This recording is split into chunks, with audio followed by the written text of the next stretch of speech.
চীনে আকর্ষণীয় বেতনের প্রলোভন দেখিয়ে বাংলাদেশি মেয়েদের পাচার করা এবং পরবর্তীতে জোরপূর্বক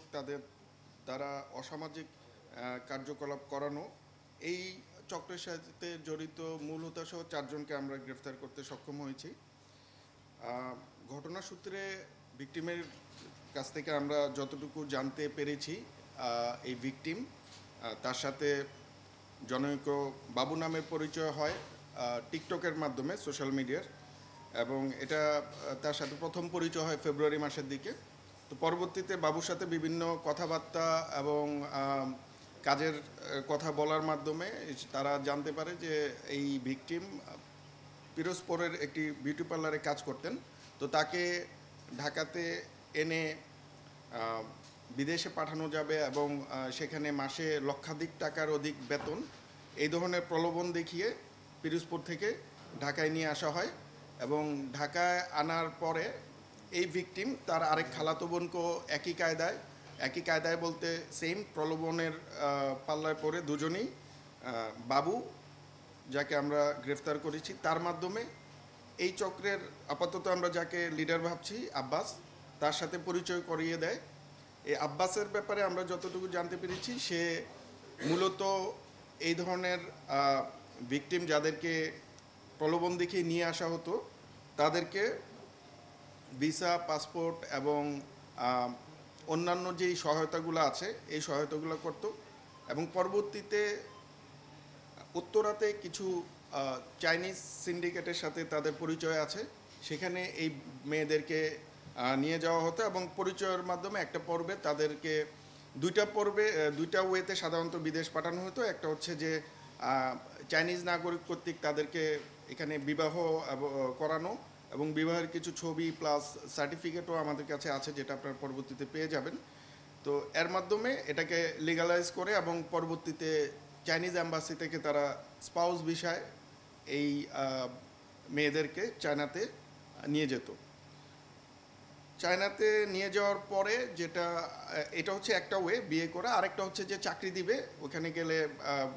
মাসে লক্ষাধিক টাকার উপরে চাকরি করতে পারবে, এই ধরনের একটা প্রলোভন দেখিয়ে ওটা অন্য কোনো সিস্টেমে তারা চায়নাতে পাঠায়। এবং চায়নাতে নিয়ে যাওয়ার পরে আমরা যতদূর ভিকটিমের কাছ থেকে জানতে পেরেছি, এয়ারপোর্ট থেকেই যেই গ্রুপটা যায় 2 জন 3 জন 4 জন, সেখান থেকে তারা আলাদা হয়ে বিভিন্ন ডেস্টিনেশনে চলে যায় এবং সেখানে যে তাকে বাংলাদেশ থেকে বিয়ে করেছে তার সাথেই মূলত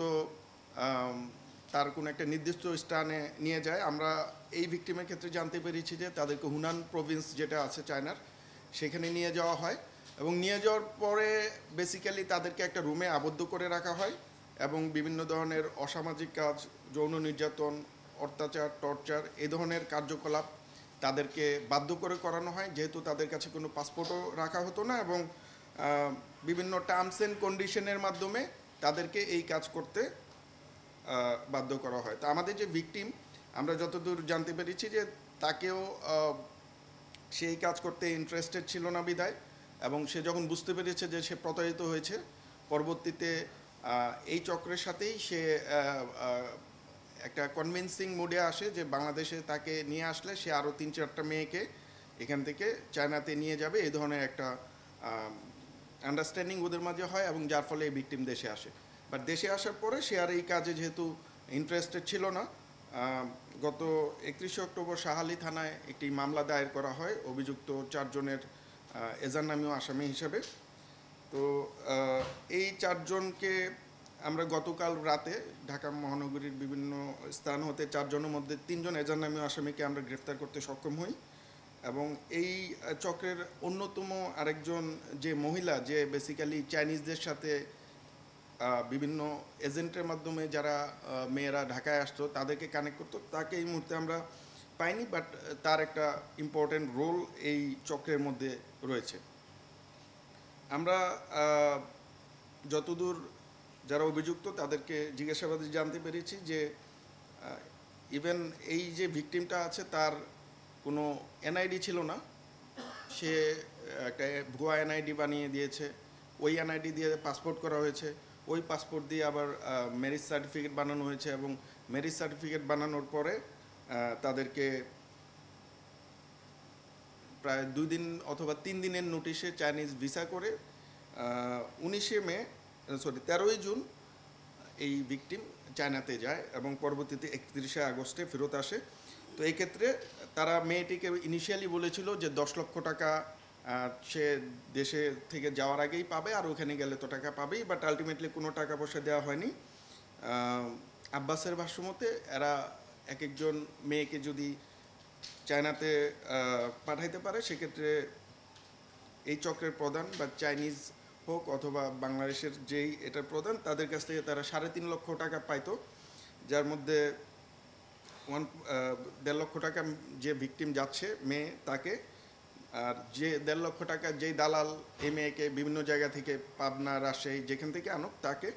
আর বাকি 50,000 টাকা ওরা বাকিরা ভাগাভাগি করে নিত। তো কোশ্চেনটা হচ্ছে যে এই চাইনিজ কানেকশনটা কিভাবে এস্টাবলিশড হলো, এটার ব্যাপারে আমরা যতদূর জানতে পেরেছি যে বাংলাদেশে বর্তমানে পদ্মা সেতুর যেই রেল লাইনের যেই কাজটা চলছে সেখানে, প্লাস হচ্ছে আমাদের এখানে পর্যাপ্ত পরিমাণে গার্মেন্টসে এখন অনেক চাইনিজ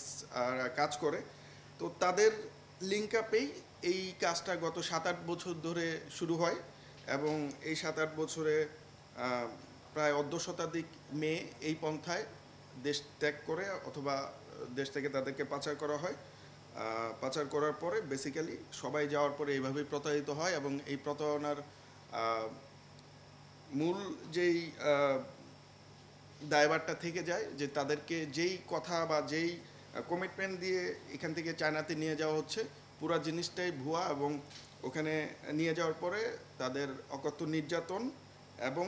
শারীরিক এবং দৈহিকভাবে তাদেরকে অপদস্থ করা, এবং পরবর্তীতে ইভেন ভিকটিমের ফ্যামিলি যারা বাংলাদেশে আছে তাদের কাছ থেকে টাকা দাবি করার মতো কাজ এই চক্রটি করে যাচ্ছে। আমরা এখন পর্যন্ত এই ধরনের